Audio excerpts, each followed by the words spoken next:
Okay, in this video today I'm going to show you some basic mixing techniques. Going to be using the Pioneer XDJ RX mixer, and I'm also going to be showing you how I organise my music collection towards the end of the video as well, so stick around for that one. This is a great video for beginner DJs, alright? We're talking here about the basics of mixing, particularly mixing house music. Let's jump into it. Okay, welcome to this next video. I'm going to be showing you some mixing techniques. And today we're going to be using the Pioneer XDJ RX controller, and these are my headphones of choice, V-Moda headphones, completely customized. You can have whatever you want on the earpiece. I've been using V-Moda for well over 15 years now, and these are the LP2s, really great set of headphones. So let's get into these mixing techniques. Okay, so in this video I'm just going to go over some real basic mixing techniques for you. The most important thing is getting the BPMs right of the tracks that are coming in, and then using the effects to your advantage as well, okay? First of all, just double check that you've got the right BPM on both. If you need to move the slider up or down. Generally, these are pretty spot on nowadays when you get these decks. So as long as you get the numbers to match, they should both be the same. Let's just double check. Pretty much there already. So technology is so much better nowadays. So you don't need to use the sync button when you've got accuracy like this. But what we're going to do is we're going to start one track and just get you used to the counting before you bring in the second track, okay? So first track's playing 1, 2, 3, 4, 1, 2, 3, 4. This is the counts that you need to be doing in your head just to get used to where the beats are dropping and things like that. And you'll notice every 8 bars usually something will happen in the track. So we had a little drum roll there, so we should get another one shortly. This is where it's coming up with the next one. These are called phrases.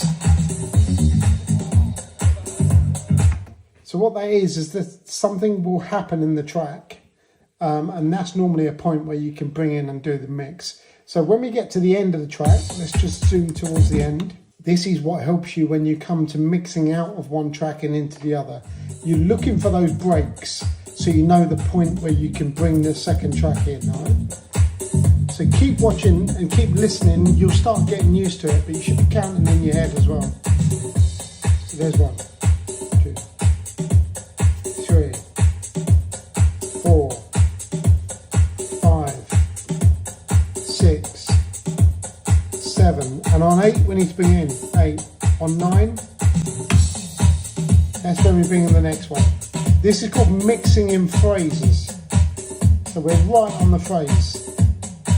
So when something happens on that track, something will happen on this one. If you look, that finishes, this one will start. That's what's called phrase mixing, okay? So you are literally doing it so that when something happens on the top one, something will happen down here as well. So again, we're looking for the phrases, we're looking for the break, the transitions where something happens.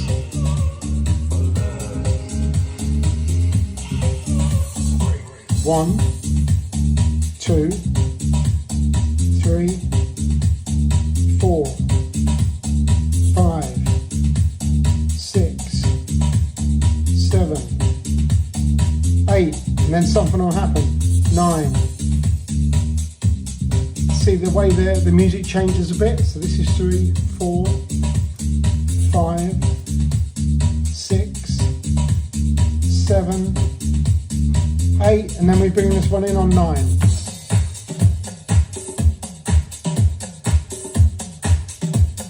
And this is where you should be using your EQs as well. Always have the track that's coming in at about 10 o'clock and just slowly bring it in and take the bass out on the other one. And if you see this track is going to run out, we can put a loop on this. Just put a 4-bar loop on it.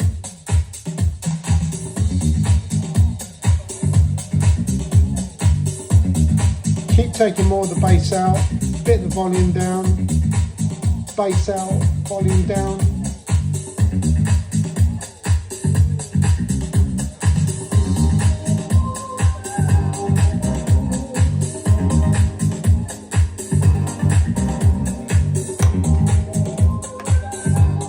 There you go. That's the basics of mixing. Most important part is learning where these phrases are in the track. So every dance track is usually made up of either 8 or 16. So you'll count 8 and then on the next beat something will happen. Or it'll be 16 and then something will happen. But generally within house music, it's around 8 where the producer will do a transition or add a hi-hat or something like that. And if you stay mixing within those phrases, your mixes will always sound so much better.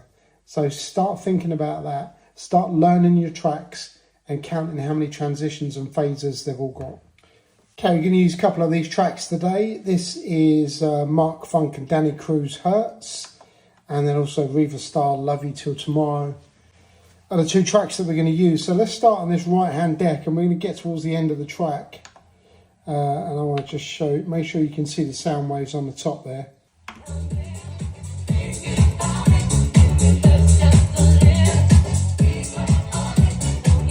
So a couple of things to remember. Make sure that all your EQs are in the middle to start off with, particularly for this second track. This is the one that's coming in. I always use the filter as well to have the filter effect on, just so you know what it sounds like.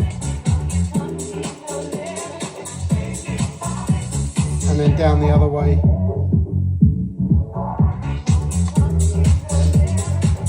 And this is generally what I'll use.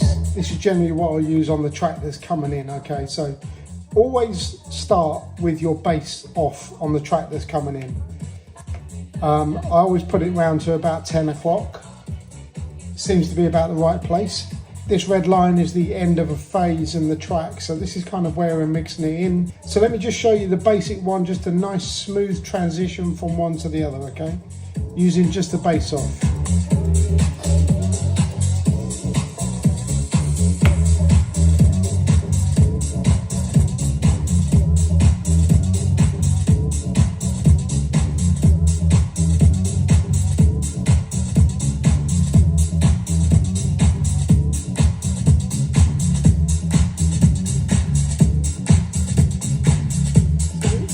Both of the volumes up, take the bass out on this one,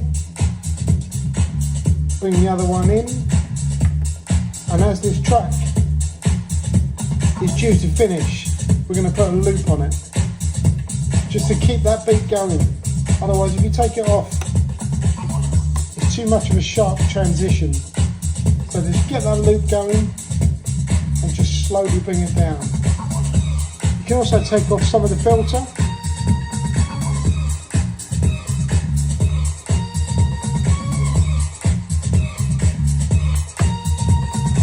the trick is just to keep everything smooth, nothing too jolty. And if you feel like your track's going to run out, then just hit that loop button. Okay, so let's try that the other way round. We're going to go from this track to the other first this time. So again, bass off on the track coming in around 10 o'clock. And we're just looking for the transition where we're going to start mixing it. And this is the end of the phase coming up here.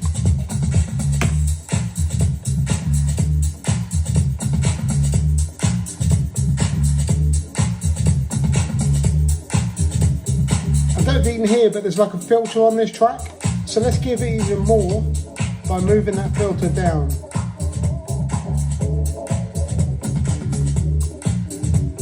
Bring the bass back up. This track is going to run out soon, so we're going to loop that, and then we're going to bring the filter in and turn the filter off on this one.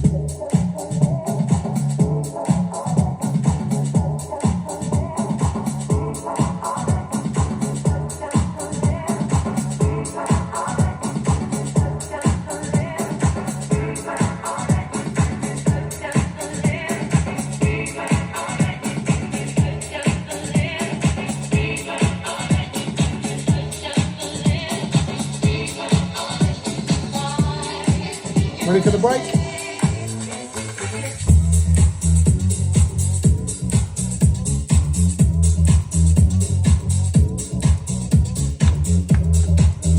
So that's a nice way of doing it, using the filters this time rather than the basses. So we really did muffle that one as it came in, because it kind of has that sound on it anyway when you listen. There's a little bit of a filter on there, so we just added more to it. and it just adds to a nice little build when you bring it in. Another cool little trick to know is to actually create your own drops in a track and create your own filters where there isn't one. So if you look at the waveform here, there's no breaks here. So if we want to create our own, I'll show you how we can do that. So let's find a part of the track. Let's go here.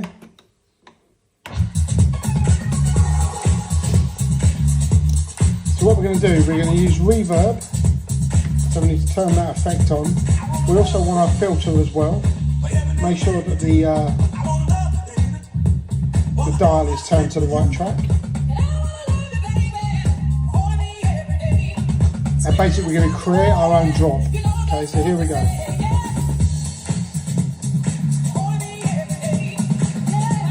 And we do that by adding the echo, turning the filter up. And we're going to come back in at this drop here. And there you go, you've kind of created your own little break there. Okay, so let's look at a few different ways that you can come out of one track and into another. Remember, always keep this at 10 o'clock when it's coming in. And we're looking for the transition, the difference in the track before we bring in the next one.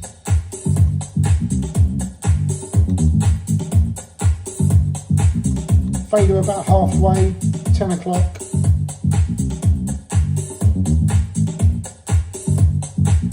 Here we go.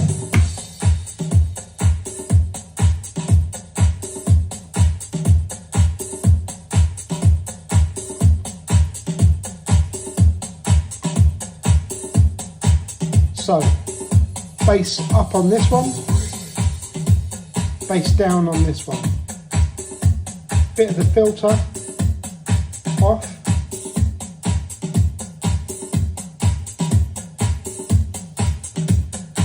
And more ready for the drop. There you go, that's one way of doing it, just by using the filter and the bass off as well.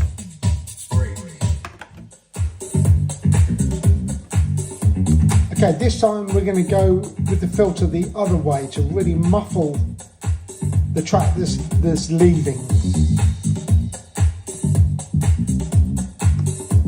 Again, 10 o'clock, halfway.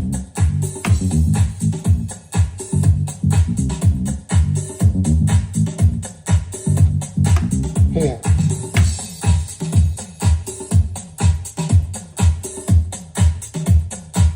So filter the other way this time. And bring in the bass. This is going down, this is going up.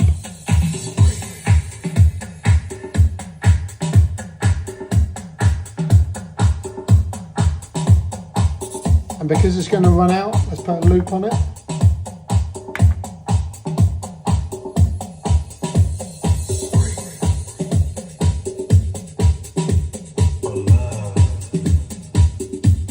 And all you'll hear is that hum of the bass. And then we start taking the volume down.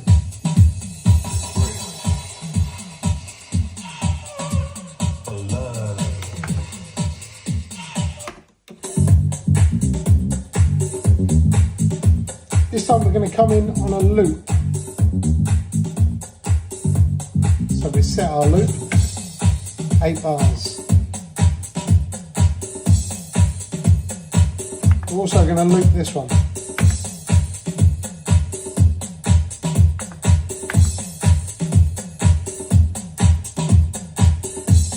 Now we've got both tracks looping. If we don't do anything, it will stay like this forever. So we need to start doing something. Take the loop off this one. This one's still going. And we'll take the bass off the track that's leaving.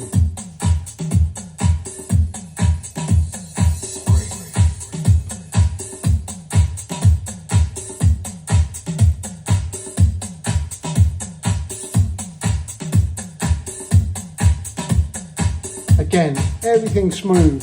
If you do it too jolty, you kind of lose a bit of the energy. So just smooth transitions.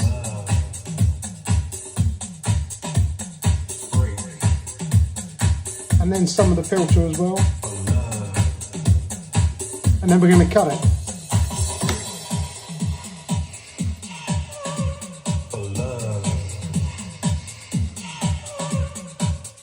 Okay, another important one is how you set up your music and how you set up your playlists, because you need to make sure that everything shows up how you want it to. If you're not happy with how it looks, then go back into Rekordbox and change the settings. But you can see most of my genres here. These are the main kind of sounds that I play. So we've got acapellas, where you can just drop in vocals over the top of a track. Chilled is more of my kind of beach vibes kind of thing, a sunset session. Deep smooth house as well. A lot of this stuff I'll play at daytime pool parties. Then we go into defected, which is the classic kind of defected sound. Glitterbox mixes as well. I've got a couple of Melvo Baptiste mixes that I'll sometimes play at the beginning of an evening if it's a long event. And then going on to house, we've got house bouncy, house classics, house smooth, house soulful. Now house bouncy isn't necessarily an official genre, but it's definitely my sound. And I just want to play you one of the tracks just so you get to know what house bouncy is. I'm gonna put on, this is Seb Jr. Saison on the remix, one of my favourite remixes, but it's just got that great kind of groove to it. I call it the bounce. That's why I call this bouncy house. One of my favourite genres to play because it works daytime and nighttime as well. And then the great thing is you can just funk up some of the drops. There's some great little transitions in these using the reverb and the filter. Give it more filter, more echo, more reverb.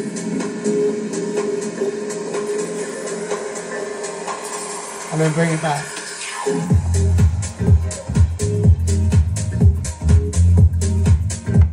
Great, I love that. Such a great sound. Some of my other folders I've got a Michael Gray folder. I play a lot of Michael Gray stuff. And then my own edits as well. And then my own productions are all here as well. So yeah, really look at how you manage your music and how it comes up. The other cool thing as well is this info button. This tells you the key of the track and it gives you a little bit more information. For those of you that want to mix in key, you'll also notice that when we take this off, you can see I've got all of my color codes down here. So I've replaced all of the album artwork with the color code for mixed in key. So that really helps me just looking at this quickly, knowing which tracks will go well together.